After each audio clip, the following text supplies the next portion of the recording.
Oke, selamat pagi ya, salam semangat untuk semuanya.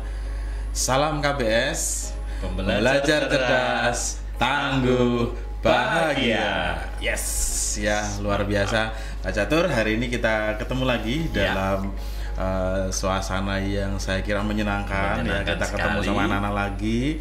Hari ini kita akan banyak mengeksplor ya tentang 7 kebiasaan hebat yang pada sesi sebelumnya yang sudah banyak disampaikan oleh Kak Orban sama Kak Joyo yang sudah membicarakan secara umum ya bagaimana KBS, dan pada sesi kali ini kita akan banyak bicara tentang 3 saja dulu ya. 3 saja dulu.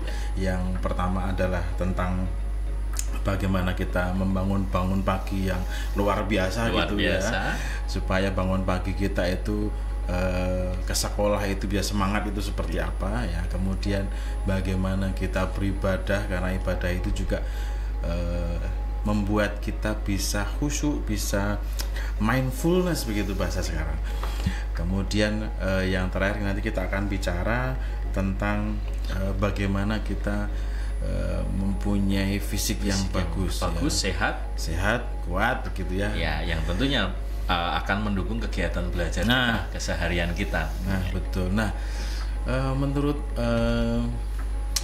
kakak nih, gimana kalau keseharian kita itu membuat diri kita itu bisa berangkat ke sekolah dengan semangat ya? Kan tentunya dimulai dari bangun pagi nih. Iya, jelas. Nah, kalau menurut Kak Catur, kan kita sering tuh di sekolah anak-anak itu ada yang terlambat, dan saat kita tanya ternyata, Kak, kamu kenapa terlambat? Pak, ini saya tuh bangunnya kesiangan. Nah, ini menurut Kak Catur nih yang sudah lama di sekolah, kira apa sih sebabnya membuat anak-anak itu sulit bangun begitu? Oke. Ya, kalau kebiasaan bangun pagi ini seperti yang disampaikan Kak Yudi tadi memang luar biasa penting ya. Karena kita untuk kegiatan sehari-hari, khususnya untuk kegiatan sekolah itu rata-rata dimulai di pagi hari. Dan bangun pagi itu menjadi kunci atau awal dari start kita di hari sekolah kita. Nah, ketika teman-teman di rumah mungkin tadi yang kendala yang disampaikan Kak Yudi, bangunnya kesiangan segala macam, dari 7 kebiasaan anak Indonesia hebat ini semuanya saling berkaitan Kak Yudi ya. Bangun pagi ini jelas korelasinya atau kaitannya dengan tidur cepat di kebiasaan yang terakhir, yang ke-7 itu.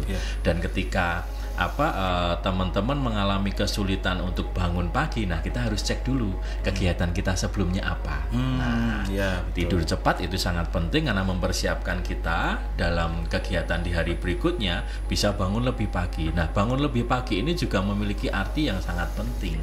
Kenapa? Ketika kita sudah bangun pagi, otomatis kita punya waktu yang cukup nih untuk persiapan, mulai dari merapikan tempat tidur, mandi, sarapan, nyiapin bekal, sampai perjalanan menuju sekolah kita itu dengan waktu yang pas, dengan waktu yang sesuai, dan kita sampai di sekolah itu nantinya pasti juga akan tepat waktu. Ketika tepat waktu kita masih ada kesempatan untuk bisa ngobrol dengan teman-teman, main segala macam. Ketika bel masuk kita sudah dalam kondisi siap untuk belajar. Sehingga bangun pagi ini memang harus dibiasakan gitu. Sehingga yang lari-lari masuk ke pagar sekolah, kemudian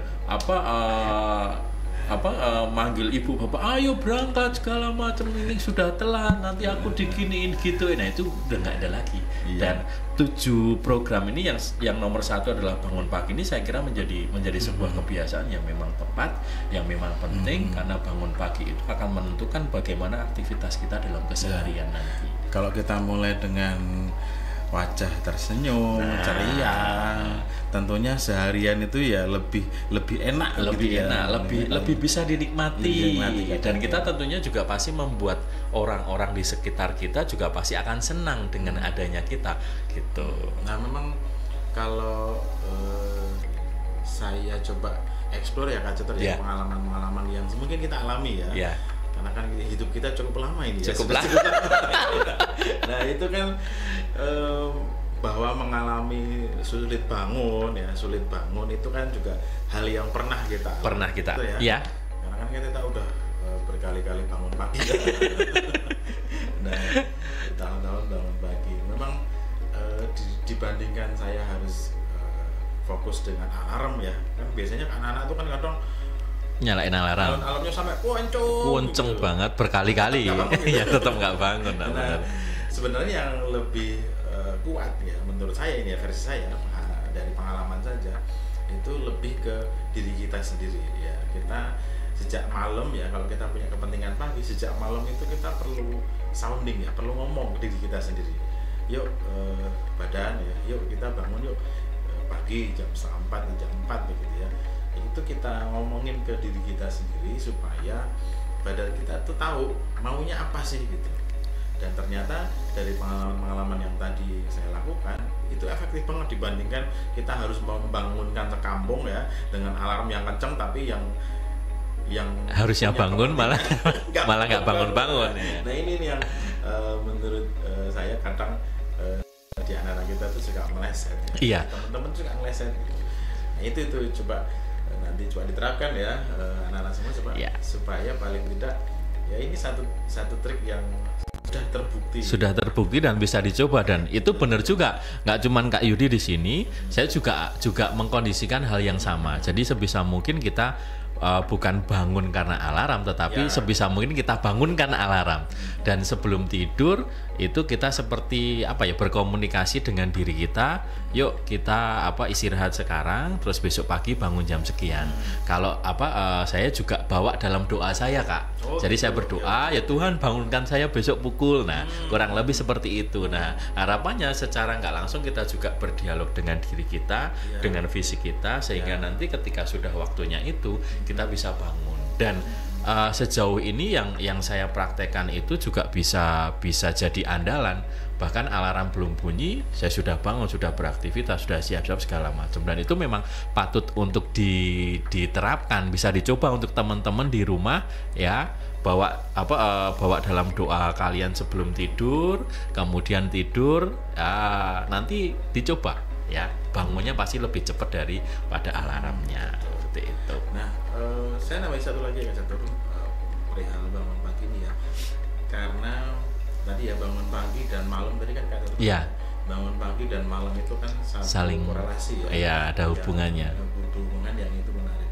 Satu lagi tips tadi Kak Catur dibilang komunikasi dengan Tuhan. Kalau saya komunikasi dengan diri sendiri. Ya, satu lagi hal yang menarik yang patut dicoba adalah sampaikan hal yang positif tentang ya, tepat sekali. Kasih apresiasi positif untuk diri kita sendiri.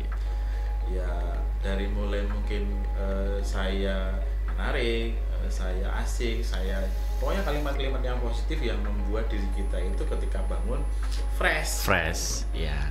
Bukan tiap mau tidur banyak pikiran gitu. Iya. Overthinking gitu ya. Itu yang membuat bangun pagi tambah jutek gitu. Tambah jutek ya. Ya walaupun kita dalam keseharian pasti akan berhadapan dengan tantangan, dengan hal yang mungkin bukan di zona nyaman kita, tetapi memberikan sesuatu yang positif ke diri kita itu sangat penting. Kalaupun tantangan itu mungkin berat, tetapi ketika kita sudah memberikan hal yang positif untuk diri kita, menyampaikan hal yang positif dari diri kita pasti bisa enjoy untuk bisa menghadapi itu gitu loh. Oke, jadi kayaknya 3 cukup ya, 3 hal ini. 3 hal ini tentang bangun pagi. Coba nanti dieksplor dulu, dicobakan dulu, karena tiap personal itu punya keunikan masing-masing. Tapi hal ini bisa dicoba. Siapa tahu itu bisa cocok untuk diri kalian. Ya. Nanti bisa ditulis di komentar juga. Mungkin tips yang lain dari teman-teman ya yang nonton KBS ini melalui channel YouTube ya. Itu nanti bisa diberikan di komentar. Siapa tahu bisa dipraktekkan oleh teman-teman yang lain. Ya, betul. Oke, itu Kak Catur tentang bangun pagi. Ya, yang siapa tahu dengan kita men-trigger ya, menstimulasi ini bangun pagi sahabat KBS semuanya itu jadi lebih menyenangkan ya. Seharian itu menyenangkan. Oke, tadi Kak Catur sedikit nyinggung ya bagaimana mencoba bangun pagi malamnya itu tetap terhubung terkoneksi dengan yang di atas, dengan Tuhan. Itu bagian dari ibadah saja ya. Nah, untuk membangun keseharian, untuk membangun ibadah, meskipun ini nanti sangat tergantung ya, nanti Kak Catur bisa cerita ya bagaimana di agamanya Kak Catur seperti apa, nanti saya akan bercerita tentang saya. Itu bisa menyelimuti kita dalam keseharian kita sehingga ibadah itu sepenting apa sih gitu ya, seurgent apa bagi sahabat KBS semua. Kalau menurut Kak Catur gimana? Iya, kalau menurut saya ibadah itu memang sangat luar biasa penting juga dalam keseharian kita. Kita melakukan aktivitas apapun itu sebenarnya itu juga merupakan bagian dari ibadah, gitu.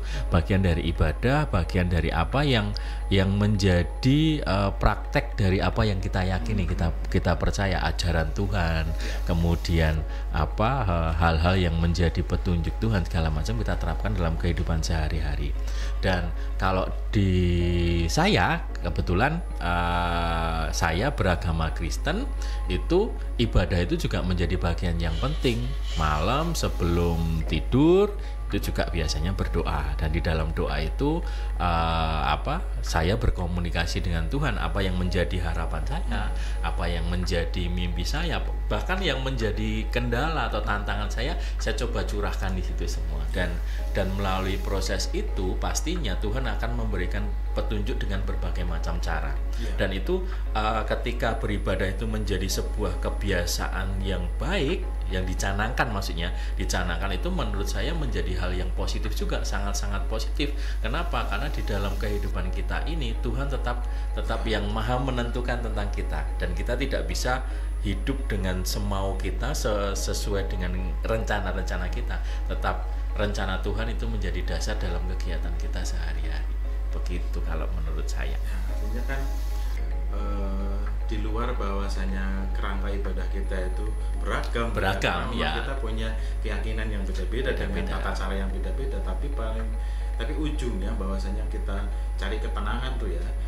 Karena agama itu seperti kata Kak Cor tadi bilang, ketika kita menyampaikan, merilis apapun yang sedang kita rasakan, apa yang sedang kita pikirkan, ternyata feedbacknya, kembalinya adalah bagaimana kita menjadi lebih tenang, relax. Ya, ini kadang-kadang yang sobat KBS perlu ingat nih, jadi nggak sekedar kalau yang muslim ya sholat ya. Gerakannya cepat selesai gitu. Hanya sekedar formalitas gitu ya. Biar dilihat sama bapak ibu gurunya, sudah ini. Tapi di balik itu ternyata nggak sekedar itu dong gitu ya. Nggak sekedar bahwasanya apa yang saat kita ke gereja itu dilihat orang atau wajib selesai gitu ya, mama papa nggak ada yang marah gitu ya. Sudah atau dilaksanakan gitu ya. Atau yang sholat juga sekedar nanti sholat 5 waktunya beres gitu ya. Tapi ternyata ada satu hal yang mungkin kalau kita hubungkan dengan keseharian kita dalam belajar Kak Catur ya. Kenapa doa itu dimulai dari pagi itu kita perlu doa? Karena doa itu kan membuat kita anteng dulu. Kan itu ya, anteng dulu, pikiran jernih, emosi, marah sama di jalan kok mamanya mungkin ngantarnya telat. Ketemu sama di depan sama Pak Satpamnya diomongin gitu ya. Sama petugas piketnya diomongin. Nah, doa itu sebetulnya bagian dari ibadah untuk kita duduk, membuat kita tenang. Jadi saat kita mau belajar itu jadi lebih fokus gitu. Dan sekiranya dari beribadah itu juga bisa meningkatkan kualitas etika kita. Etika dan moralitas kita otomatis jauh lebih bisa meningkat. Kenapa? Karena di dalam beribadah itu kita membangun hubungan spiritual yang nantinya bisa kita terapkan dalam kehidupan sehari-hari kita. Apalagi kalau di dunianya teman-teman, di dunianya remaja itu kan cenderung dekat sekali dengan emosi, dekat sekali dengan masanya, emosinya yang kurang stabil segala macam. Nah, harus diimbangi dengan ibadah. Kenapa? Dengan ibadah itu emosi kita yang mungkin sekarang marah-marah lihat temennya kok ngejailin kita mungkin atau ngebecandain kita, tetapi kita tidak suka dengan model bercanda seperti itu, kita biasanya responnya marah segala macam. Tetapi kalau kita ingat dengan aktivitas ibadah kita, kalau kita sadar dengan apa yang Tuhan ajarkan kepada kita, otomatis kita akan bisa mengendalikan diri kita. Kita bisa menahan emosi kita tentunya, dan kita bisa menjalani aktivitas kita dengan jauh lebih enak gitu.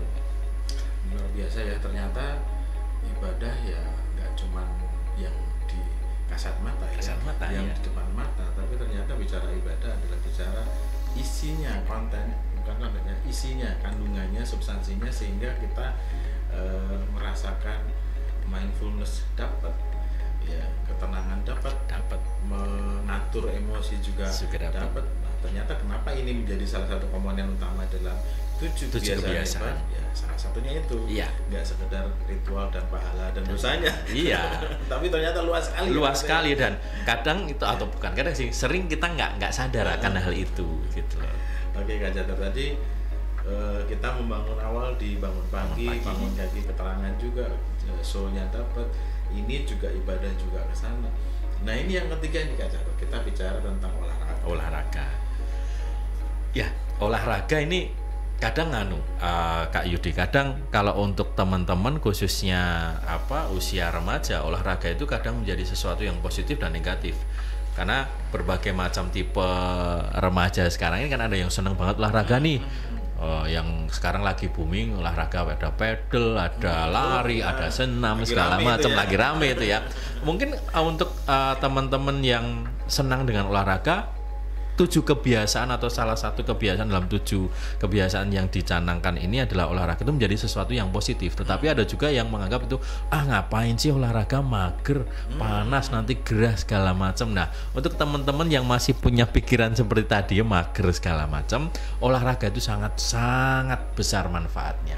Ya, sangat besar manfaatnya. Bahkan kalau kita kita renungkan, kita pahami benar-benar, kita gerak ini juga merupakan bagian olahraga. Nah, cuman di dalam 7 kebiasaan ini kan kita lebih menata lagi kegiatan olahraga yang seperti apa yang baiknya kita lakukan. Makanya ada senam yang mentari pagi kayak gitu-gitu ya. Ada program seperti senam itu. Anak Indonesia. Nah, itu biar kita olahraga kita bisa lebih tertata lagi. Kita naik tangga pun itu juga bagian olahraga. Kadang ada teman-teman yang mungkin kalau jalan ke mall naik lift aja lah, naik ini aja lah, naik motor lah, males naik sepeda Nah, hal kegiatan-kegiatan seperti itu sebenarnya sangat penting untuk kita lakukan sehari-hari. Walaupun itu masih anak-anak, udah dewasa atau seperti kita ini ya Kak Yudi ya, ini sangat banyak butuh olahraga. Ya kan, karena kan kalau kita ngelihat olahraga itu memang dia akan saya kira di referensi ilmiah manapun, olahraga itu kan akan membuat fisik kita itu sehat. Ya. Tapi di luar itu sebenarnya kalau kita bicara olahraga, kalau yang saya rasakan sendiri, olahraga itu juga membangun psikis kita bagus. Ya. Kalau misalnya nanti nih misalnya ya, sobat KBS pernah ngerasakan lagi pusing, lagi overthinking, lagi banyak pikiran, capek bahkan ya, olahraga lah gitu. Kita coba olahraga dari apa yang kita senangi ya. Kalau ke saya ya, kalau Kak Yudi misalnya, karena dengan usia Kak Yudi yang sudah seperti ini ya sudah seusia ini, kita olahraganya yang sesuai minat tapi juga yang cocok dengan level usianya.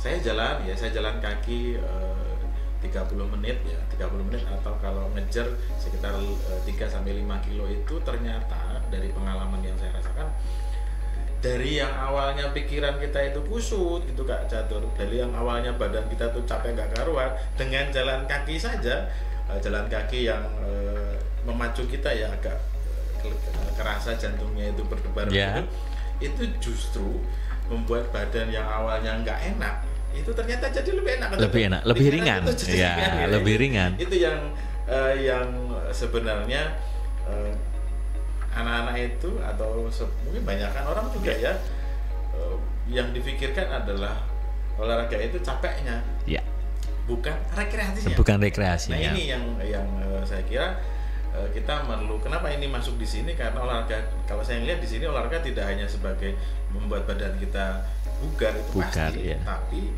bagaimana ini menjadi rekreasi kita saat kita sedang penat dan sebagainya. Anak-anak kan juga memang mereka nggak nyari uang, lesnya, tuntutan dari teman-teman dan sebagainya itu kan perlu tanpa disadari membuat pikiran kita jadi pikiran teman-teman jadi lebih capek segala macam. Nah, olahraga itu jadi penyeimbangnya gitu. Bahkan selain itu di olahraga juga membangun disiplin gitu. Kalau kita lebih serius lagi itu membangun disiplin kita gitu. Yang memang serius di bidang olahraga jadi atlet, iya benar. Pasti banget ngaruh nanti dampaknya ke pola ya. Iya, pola kesehariannya. Jadi dari olahraga ini jelas pasti bermanfaat juga untuk kita. Dari tiga kebiasaan yang tadi kita bahas, mulai dari bangun pagi, beribadah, berolahraga, ini manfaatnya luar biasa dan semuanya saling berkaitan satu sama lain. Sehingga sangat tepat sekali untuk teman-teman sahabat KBS semuanya untuk bisa menerapkan 7 kebiasaan itu di dalam kegiatan sehari-harinya. Biasa ini masih 3 Kak Catur ya? Masih 4 berarti. Ini baru 3, masih 4. Masih 4 lagi. Nanti kita bahas di next session ya bersama kami guru BK ya, bimbingan konseling di sahabat KBS Kota Yogyakarta. Tunggu kesempatan berikutnya, jangan sampai lepas. Oke. Salam KBS. Cerdas, tangguh dan bahagia.